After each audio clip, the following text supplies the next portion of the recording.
लक्ष पूर्ण भिजलाय पाण्यामध्ये. लक्षू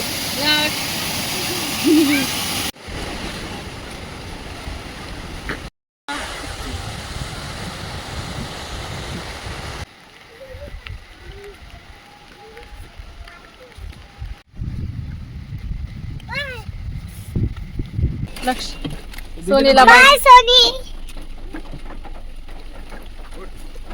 आमचा धबधबा बघून झालाय आणि लक्षला पण कपडे चेंज करून दिले आणि मस्त लक्षच्या मापाचा धबधबा होता छोटासा. लहान मुलं तिथे तसंच खेळू शकतात. नंतर पाण्याची पातळी वाढू शकते. आता पाऊस कमीच होता त्याच्यामुळे पाणी कम होत आणि असा हा तिकडं दिसला का अंतरावर चालता येतं. म्हणजे लहान मुलं आपण सहज नेऊ शकतो. काही भीती नाही. पूर्ण फॅमिली येऊ शकतात आणि घाबरण्यासारखं काहीच नाहीये. नंतर हा खूप पाऊस झाला तर पाण्याची पातळी वाढू शकते. तेव्हा आपण डायरेक्ट धबधब्याखाली नाही जाऊ शकतो.